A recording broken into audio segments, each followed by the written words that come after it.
Na alegria e na tristeza, na saúde e na doença. Vamos lá. Na alegria e na tristeza, na saúde e na doença. Irmãos, algo que Deus tem falado ao meu coração e tem compartilhado há algum tempo, esse ano trabalhando com os adolescentes. Deus colocou muito certo uma frase no meu coração que eu tenho carregado durante todos esses meses, desde o começo do ano, que é: pés na terra com a mente no céu. E eu tenho buscado muito viver uma vida dessa maneira, com os meus pés aqui na terra, conectados 100% no céu. É muito difícil, irmãos, mas a gente se esforça sempre. E há alguns dias já eu tenho compartilhei com o pastor, com o Daniel, com os meus amigos mais próximos, com a minha esposa. No meu coração eu tenho tido uma inquietude, algo que tem me incomodado. E eu acho muito interessante porque eu conversei com o Dani e com essas pessoas e eu falei assim: cara, nada na minha vida tá ruim, tá num perfeito equilíbrio. Meu salário tá bom, dá para pagar as contas, a minha casa é muito boa, o trabalho com os adolescentes está fluindo, eu vejo eles crescendo, se desenvolvendo, parece que está tudo num perfeito equilíbrio. Mas eu falava assim: cara, parece que falta alguma coisa, parece que ainda não é bom o suficiente, eu espero algo mais de Deus para a minha vida. Eu me sinto com o coração inquieto de provar algo da parte de Deus que eu ainda não provei. Eu sei que cada um de vocês aqui talvez tiveram a experiência de quando você aceitou Jesus e foi aquele primeiro amor que você buscava a Deus, chorava, que você queria mais de Deus, e só um culto na semana não era suficiente, que só uma palavra de vez em quando não era boa o suficiente, que você estava inquieto por descobrir mais e saber mais de Jesus. E é esse mesmo sentimento que tem me incomodado há alguns dias. Só que eu já tive a experiência de ser batizado no Espírito Santo, já tive experiência de viver viagem missionária incrível, já tive experiência de ouvir Deus falando comigo em voz audível, de ser tocado por Deus de uma maneira incrível, mas há algum tempo eu tenho falado: Deus, eu quero mais, eu preciso mais. Essas experiências que se passaram, elas são muito suficientes para a minha fé, mas eu quero algo especial do Senhor. Irmãos, para que eu fui pedir isso? Você quer provar algo diferente de Deus? Entenda que Ele vai te colocar em situações em que a sua fé vai ser provada, em que a sua coragem vai ser testada e que o seu compromisso com Ele será colocado à prova. Quer ter experiência real e incrível com Deus?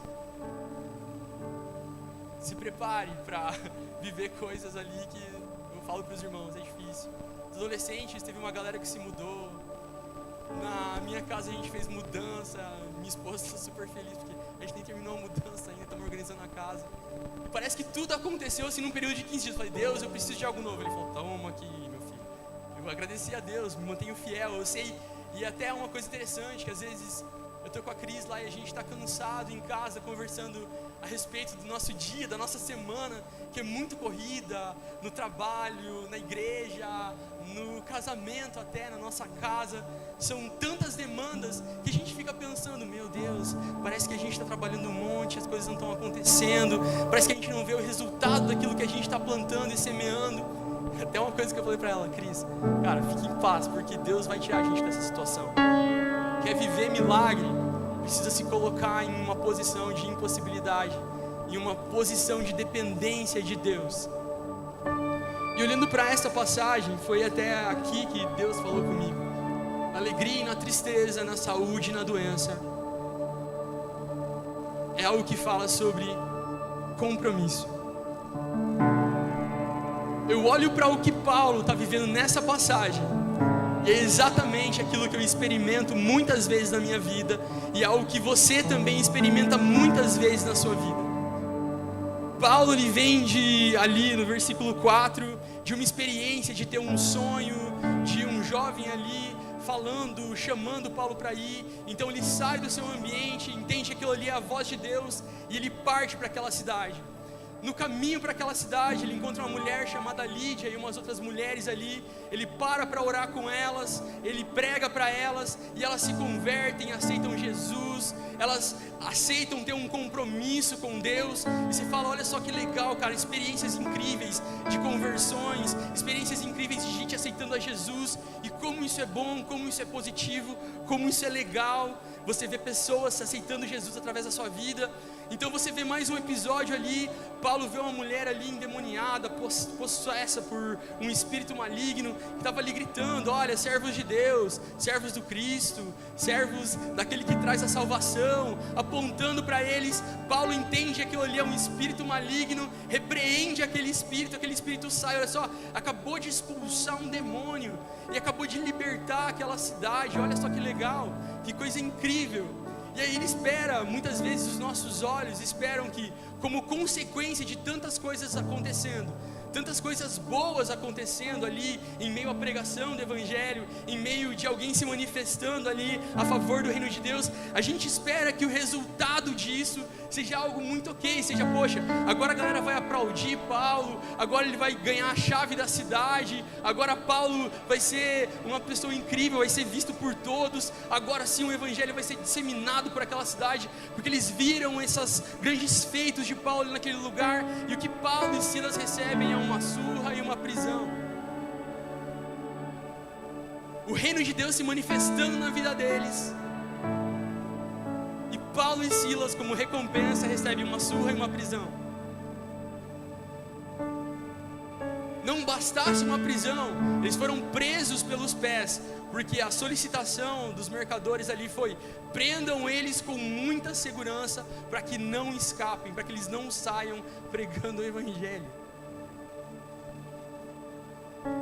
E a atitude de Paulo não é de chorar, a atitude de Paulo não é de reclamar, a atitude de Paulo não é de desistir, não é de retroceder, não é de questionar a Deus, não é de questionar a fé. A atitude de Paulo não é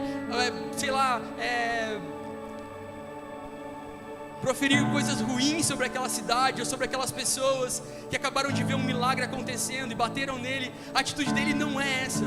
A atitude dele é adorar a Deus, cantar louvores e orar ao Senhor. Então eu me fiz uma pergunta: Deus, o que esse Paulo tem que faz ele adorar o teu nome em meio ao sofrimento? O que esse Paulo tem? Qual é o valor que ele carrega, que faz com que, em meio a todas as adversidades que tem acontecido na caminhada cristã dele até agora, ele não desfaleça? Quando eu olho para o que Paulo está vivendo aqui, quando eu olho para o que Paulo está trazendo aqui, serve de uma resposta para esse tempo de uma maneira incrível.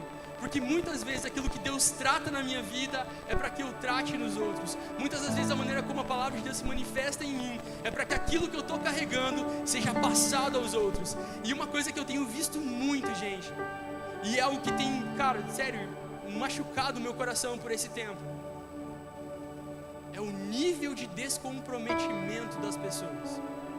Eu falo isso porque no meu trabalho, eu acho que nesse ano passado teve um rodízio de 128 pessoas durante um ano inteiro que trabalharam na empresa e que saíram. Gente, eu não falo para vocês que é o melhor trabalho do mundo, é o mais confortável, é o mais luxuoso, mas a empresa é boa, pagam certinho, todo mês o salário está na conta, a gente não trabalha final de semana, pode vir na igreja, pode falar de Jesus lá livremente, é um lugar muito bom. Mas o grande problema é que ninguém mais quer compromisso. Eu estou vendo uma geração de crianças e adolescentes que estão crescendo em um ambiente de descompromisso. E sabe o que isso vai gerar? Uma geração lá na frente de gente descomprometida. O compromisso, ele é um valor, e valor, ele é passado de pai para filho, de geração para geração. Nunca se foi feito tanto divórcio entre cristãos, e não é de hoje, já faz uns 10 anos que tem sido anunciado isso, que no meio das igrejas o divórcio tem corrido solto. Nunca se viram tantas pessoas vivendo a sua vida de qualquer jeito, qualquer maneira, como se compromisso não fosse importante, como se compromisso não fosse relevante. Nunca vi um rodízio de tanta gente, de igreja em igreja. Eu não falo que não pode haver dificuldades, mas muitas vezes um simples olhar de um irmão, uma simples palavra já é um motivo para você sair de um lugar e ir para outro. E até uma frase que eu ouvi numa série, inclusive, que o cara falou o seguinte: olha, você pega uma árvore, você planta, um filme muito bom, inclusive, milhões e milhões de distância, muito legal o filme. Ele fala o seguinte: olha, você planta uma árvore e dali 6 meses você arranca ela e planta ela em outro lugar, e dali 1 ano você arranca essa árvore desse mesmo ambiente e planta ela em outro lugar, e ano após ano você faz esse ciclo, esse rodízio. Em quanto tempo você acha que essa árvore vai morrer? Essa árvore nunca vai chegar a amadurecer. E a resposta para uma geração que não quer compromisso com a sua família, não quer compromisso com a sua igreja, e acima de tudo, porque o compromisso que você tem na sua casa, o compromisso que você tem no seu trabalho, o compromisso que você tem com a sua igreja, ela é reflexo direto do seu compromisso com Deus. Não estou falando que você não vai ter dificuldades, não estou falando que não vai ter períodos difíceis, pelo contrário, o compromisso nos coloca em situação de momentos difíceis, porque ali no meio da família você vai ter alguém doente, você vai ter algum acidente que acontece, alguém que morre, você tem alguém que está desconectado da família e de repente começa a usar drogas. Então a dificuldade vem no meio da família, mas a maneira como você lida com as dificuldades, ela é reflexo direto do teu compromisso com Jesus e com Deus. Você quer ter uma família saudável, você quer estar em um ambiente saudável, quer ser um cristão saudável, quer ser um cristão que dá frutos, que é maduro, você quer ser alguém bom no seu trabalho, você quer ser alguém relevante na vida e para o reino de Deus, você quer ter experiências incríveis com Jesus, sobrenaturais, espirituais e nos seus ambientes de relacionamento. Entenda que a chave de tudo isso você compreender o poder do compromisso. Poder do compromisso com Deus.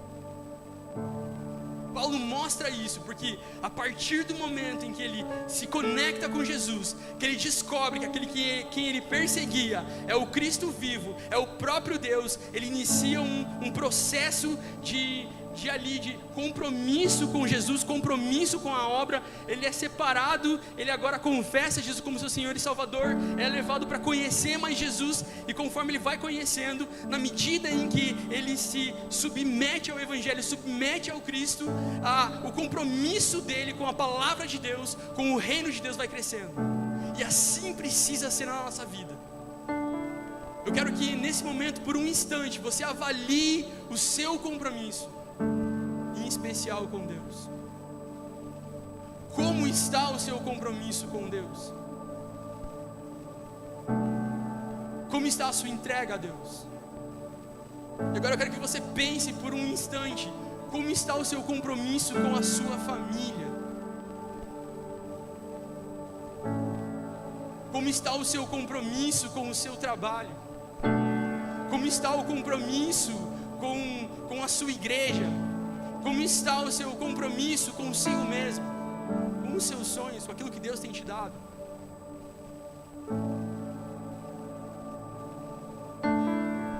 E eu quero trazer algumas coisas que Paulo me ensina através do compromisso dele, através desse texto. Cara, eu estava lendo lá, ainda quase um livro, você falar sobre compromisso só nisso aqui. Mas a primeira coisa que eu consigo absorver disso aqui é que a intimidade, ela é para quem tem compromisso. A primeira coisa que Deus falou no meu coração é: intimidade é para quem tem compromisso. Quando eu olho para esse texto, eu vejo ali os versículos 14 e 15, eu vejo Paulo sendo constrangido por Lídia a ir até a sua casa, aí passar esse período em que ele está ali para morar na casa dela, para ficar ali habitando. Mas Lídia, ela fala uma coisa para Paulo, que é o que constrange o coração dele: Paulo, olha para minha vida, não tenho sido eu fiel? Não tenho sido eu comprometida com Jesus? Não tenho eu demonstrado através das minhas atitudes que há um compromisso meu real com Deus? E Lídia só consegue observar isso a partir do momento em que ela entende que Paulo tem o mesmo nível de compromisso, se não mais. Paulo também é alguém comprometido com a palavra de Deus. Paulo também é alguém comprometido com Jesus. E o grande problema de você trazer alguém descomprometido para a sua intimidade é que acontece igual o nosso incrível rei Ezequias.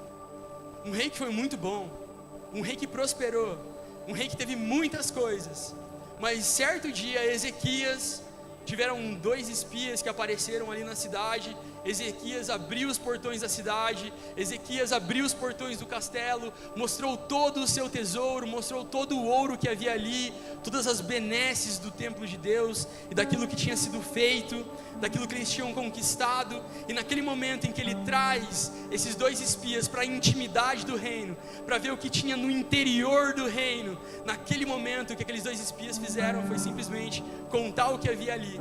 E o profeta Isaías vem e diz para Ezequias o seguinte: olha, Ezequias, porque você abriu a porta, porque você mostrou o que havia no interior, porque você mostrou os tesouros preciosos, para quem não tem compromisso nem com Deus e nem com você, o teu reino será saqueado.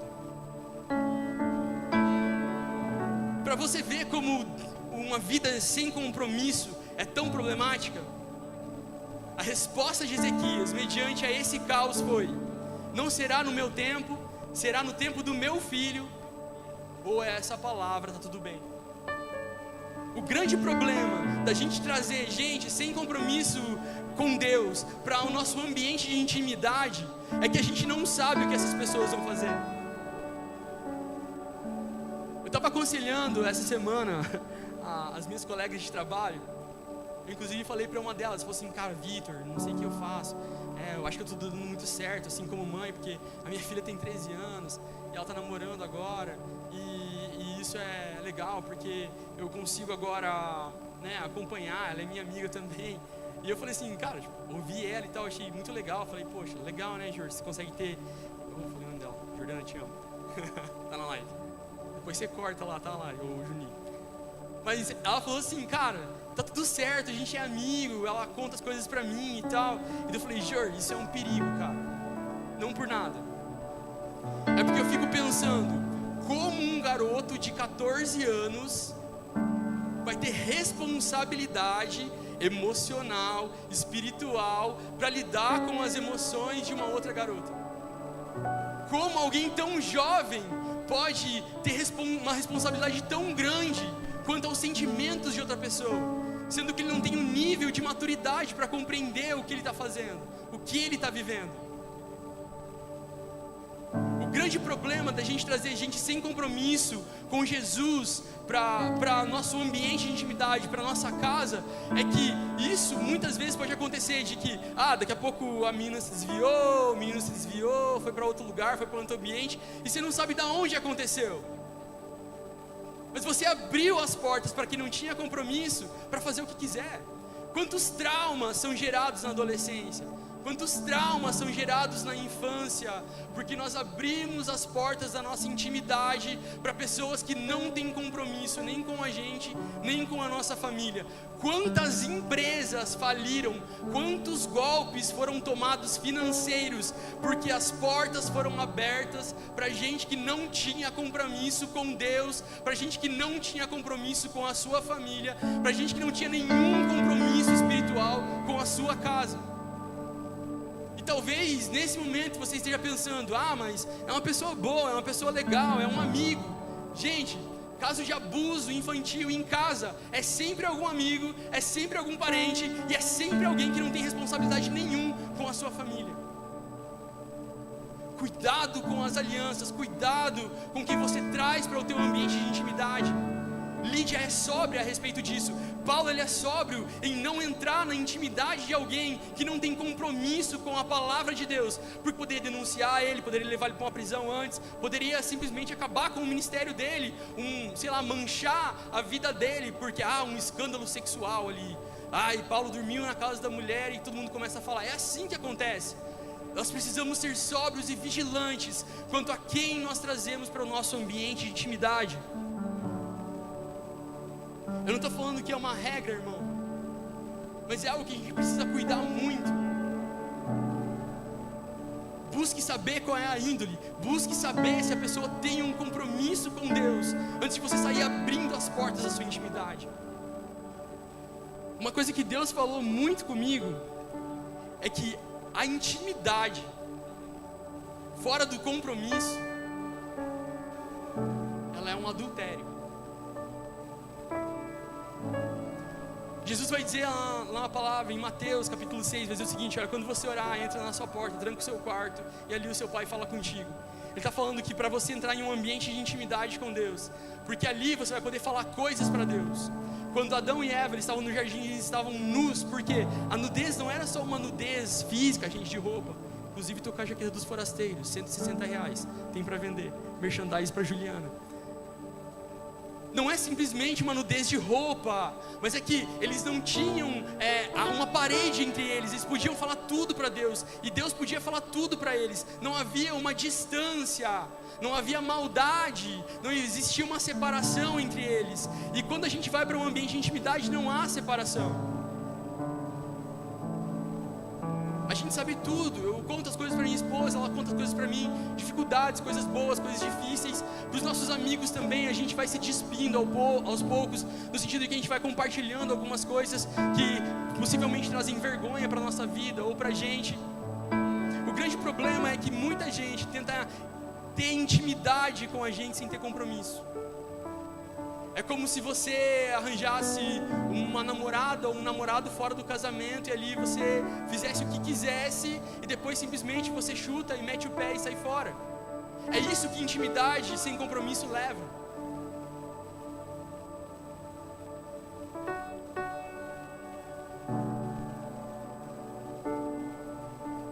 E aqui está uma frase do irmão Jean, muito boa essa frase, eu compartilhei nos times. Parceiro espiritual não é a má companhia. Cara, eu vou levar pro coração isso aí. Por isso, cuidado, muito cuidado com quem você tem intimidade. Porque o teu parceiro espiritual, a pessoa com quem você compartilha a vida e coisas do reino de Deus, cuidado para que você não esteja caminhando com uma má companhia. Compromisso exige relacionamento. Paulo, no começo da caminhada dele, ele se abre a um relacionamento com Deus. Ele se expõe a esse relacionamento mediante ao compromisso. Muita gente quer ter compromisso, mas não quer ter relacionamento. E isso é algo muito problemático. Muito problemático para casamento, muito problemático para empresa, muito problemático para qualquer área da nossa vida. Não ter relacionamento é um problema. Somos seres relacionais. Paulo abriu o coração dele para que pessoas entrassem. Timóteo, Silas, até mesmo João Marcos, depois no final da vida dele, ele está lá, manda João Marcos, porque ele teria sido muito útil. Precisamos entender que em um ambiente de compromisso, nós precisamos nos relacionar com Deus e com as pessoas. No meu casamento, se eu não tiver um bom relacionamento com a minha esposa, se eu não me relacionar com ela, se eu não conversar com ela, o meu casamento vai estar fadado ao fracasso. Assim também, no meu compromisso com Deus, se eu não me relacionar com Deus, esse relacionamento está fadado ao fracasso. Se na minha igreja eu não me relacionar com as pessoas, me expor ao meu pastor, me expor à minha liderança, me expor aos meus irmãos, a um relacionamento, o meu ambiente de igreja está fadado ao fracasso. E isso é uma coisa muito interessante, que há uns 6 meses, 1 ano atrás, eu fiz uma pesquisa, e nessa pesquisa dizia que se a pessoa não tem pelo menos 3 amigos relevantes na igreja, 3 pessoas com quem ela compartilha, com quem ela anda na igreja, para se relacionar, se ela não tem essas 3 pessoas dentro da igreja, a probabilidade de ela se desviar ou sair da igreja é muito maior. Dentro dos seus compromissos, dentro dos seus ambientes de compromisso, você tem se relacionado com as pessoas? Perceba que o relacionamento que Paulo tem com Deus, com Jesus, no começo da caminhada de Paulo, ele pergunta: quem está falando? Ele questiona porque ele não compreende, ele não sabe discernir de quem é a voz. Quando Paulo é chamado para essa viagem, para ir até essa cidade, através de um sonho, ele consegue discernir e saber, olha, é Deus que está falando comigo, é Deus que está me enviando. O relacionamento nos leva a discernir os nossos focos, os nossos relacionamentos, nos leva a discernir a voz, o que quer.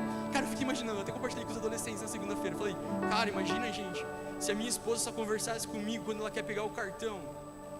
Isso é engraçado, né? Preciso de dinheiro, amor, beleza, toma aí, eu falo com ela daqui 10 dias quando ela precisar de dinheiro de novo. Ou se você, marido, falasse com a sua esposa só quando você precisa de roupa, comida ou alguma coisa específica. Ai, perdi o controle remoto, meu amor, me mostra onde está. Imagina se nossos relacionamentos fossem definidos por assim. Imagina se o seu relacionamento com os seus filhos fosse definido só quando o teu filho vem, pai, me dá 10 para mim ir no cinema, pai, me dá 10 real para mim comprar lanche na cantina, me dá 160 reais para mim comprar a jaqueta dos forasteiros. Imagina se o seu relacionamento com os seus filhos fosse assim, me dá 230 reais para mim ir no retiro. Tem como vingar, tem como amadurecer, tem como ser um compromisso real, tem como ser um compromisso verdadeiro, se os nossos relacionamentos são baseados em simples intenções de comprar alguma coisa, ou de ter, ou de absorver alguma coisa. Imagina se eu fosse ter um relacionamento, um compromisso com Deus, onde eu só vou acessar Deus quando eu preciso de algo, quando as coisas estão difíceis. Paulo, ele não pede, olha Deus, me livra daqui desse lugar. Ele não pede, ele adora Deus, porque ele sabe que Deus vai tirar dali. Se não tirar, é a vontade de Deus. O relacionamento nos leva a confiar nas pessoas, nos leva a confrontar as pessoas e amadurecer nossos relacionamentos. Precisamos entender que o relacionamento ele é muito importante, e ele é muito relevante dentro de um ambiente de compromisso.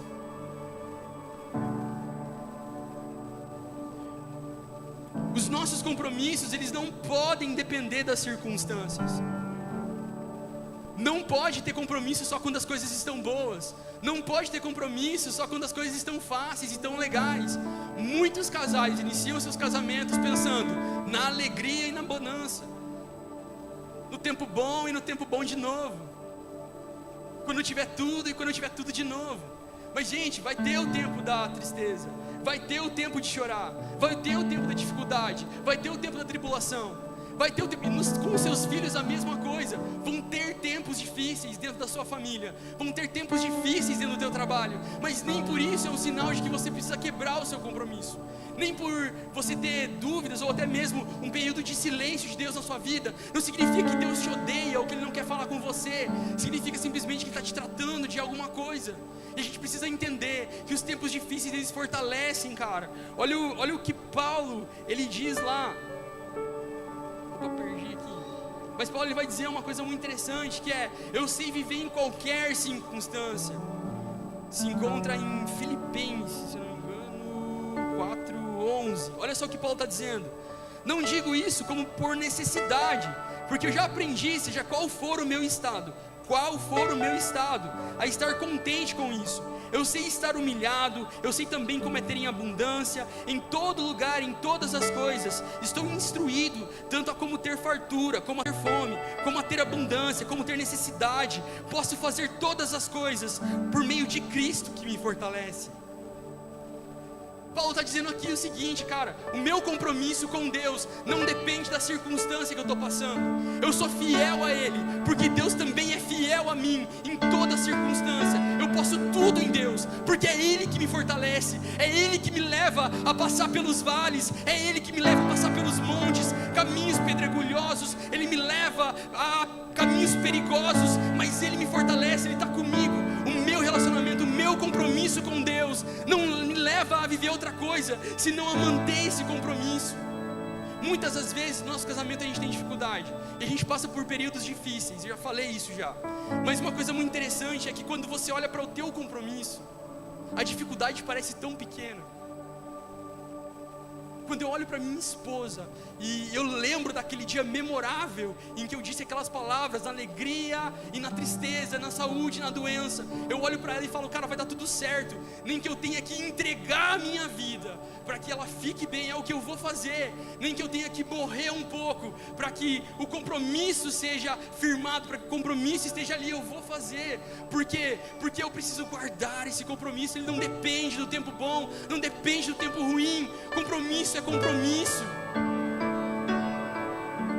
Talvez você está olhando para a sua vida hoje pensando, estou pensando em chutar esse adolescente da minha casa.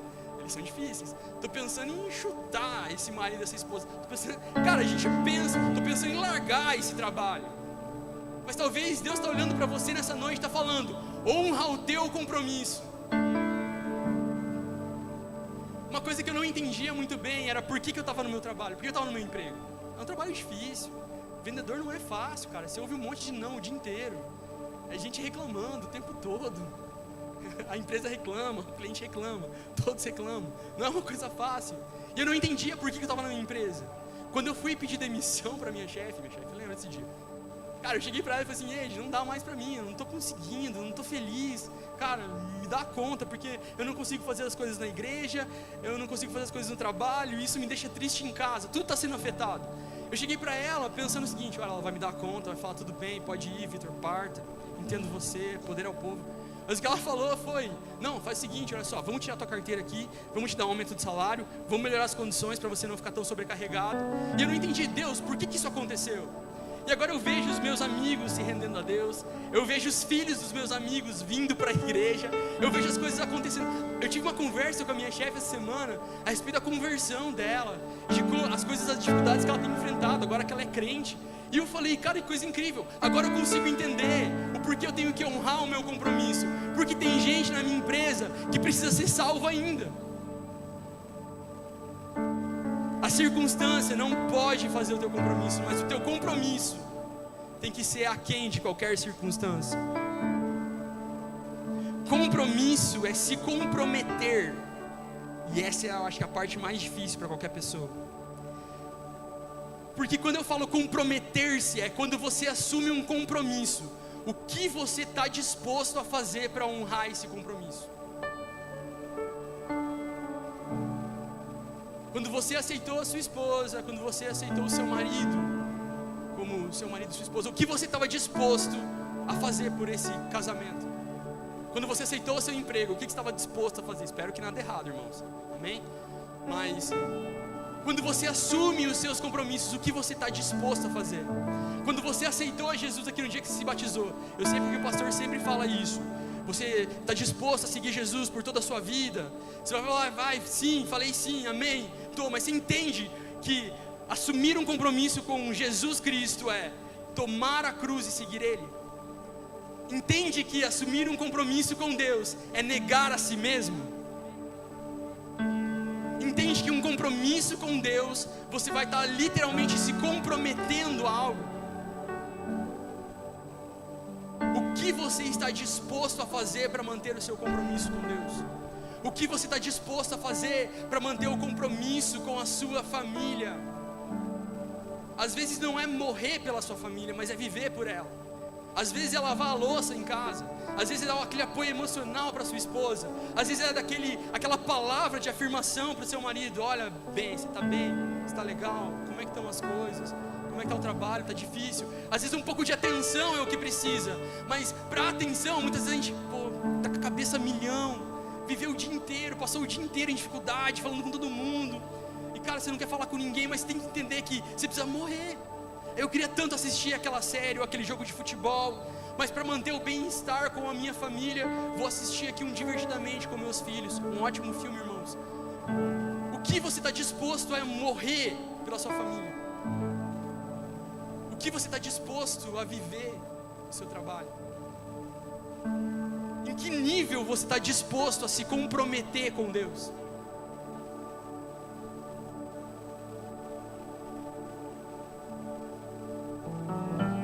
O compromisso, ele exige foco. E eu falo que isso aqui é uma das coisas mais difíceis no compromisso. O foco. Você se manter focado entre todas as coisas que tentam te trazer distração. Em especial, o compromisso com Deus, ele é muito real. Você precisa estar muito focado. Uma coisa que compartilhei com os adolescentes, compartilhei ontem, vou compartilhar hoje de novo. Quem já ouviu está repetindo, mas grava no teu coração. No nosso dia a dia existem muitas coisas querendo distrair os nossos olhos, os nossos ouvidos.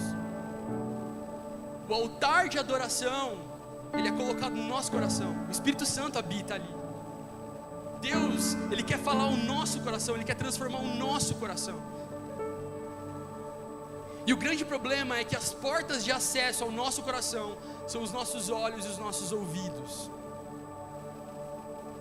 O grande problema de você manter um foco em Deus é porque, mediante toda essa zombaria que Paulo possivelmente ouviu, mediante toda a reclamação que Paulo ouviu, mediante aquilo que Paulo viu ali naquele momento, ele manteve o foco. A garota atrás dele vinha gritando e falando: olha só, eles são servos do Deus Altíssimo. Olha só, para muitos poderia olhar para aquela situação e falar o seguinte: olha só, ela está ajudando o evangelho, ela está levando o reino de Deus mais longe. Por que Paulo vai expulsar esse demônio? E a Bíblia diz que incomodou o coração de Paulo. Ele não podia viver em conformidade com aquilo. Por mais que aquele espírito demoníaco estava dizendo: olha só, são servos de Deus, ele não podia deixar aquilo continuar. Porque o compromisso dele não era com o próprio testemunho dele, no sentido de que, estão me aplaudindo. O compromisso dele não era simplesmente de alguém pregando o evangelho de qualquer jeito. O compromisso dele era com Deus e com o reino de Deus, e com a verdade, e com o que é certo, e com o que é correto diante dos olhos de Deus.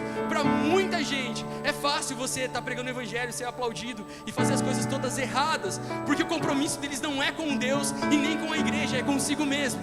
Mas para quem é comprometido com Deus, não pode olhar para essa situação e levar de qualquer jeito. O compromisso com Deus para Paulo era tão sério que, por mais que ele estivesse apanhando, ele não deixou o compromisso. No momento bom e no momento triste, ele adorou a Deus.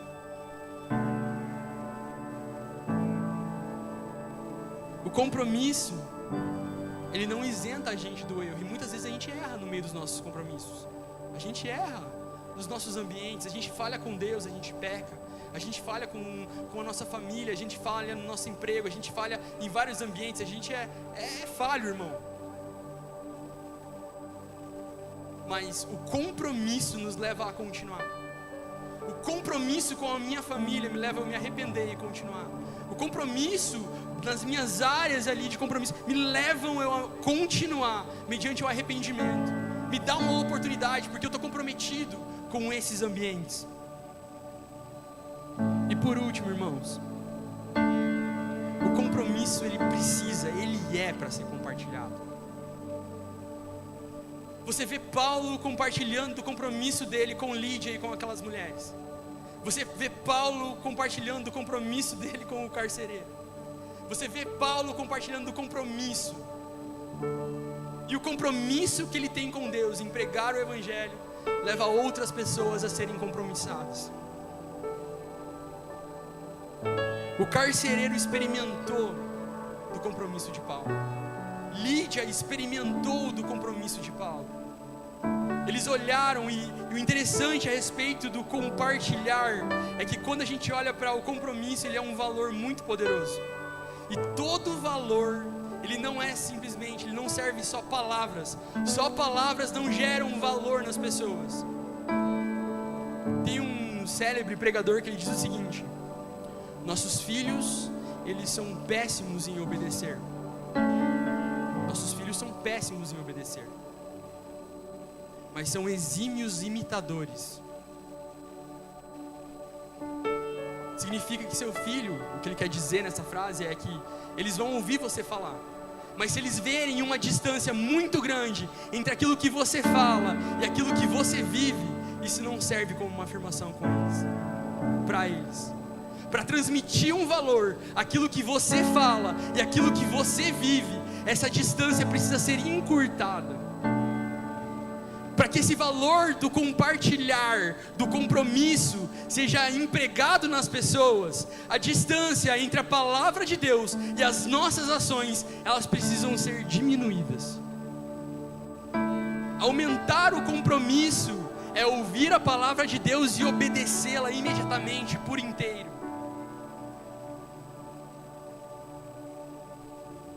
Precisamos entender que o nosso compromisso com Deus trará salvação à nossa casa.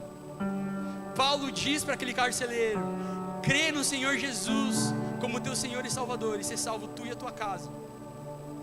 A casa dele é uma extensão do compromisso dele com Jesus.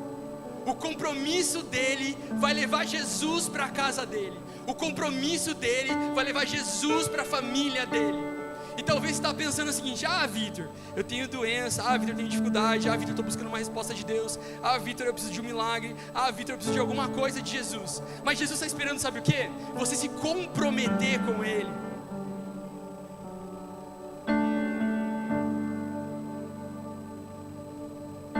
Às vezes o teu milagre não veio ainda, a manifestação de Jesus não veio na tua casa ainda, porque você não aumentou o teu nível de compromisso. Não é um compromisso real de todo o coração, não é um compromisso verdadeiro, sacrificial, de entrega. São só palavras, que quando você vai ver na prática, elas estão muito distantes das suas atitudes.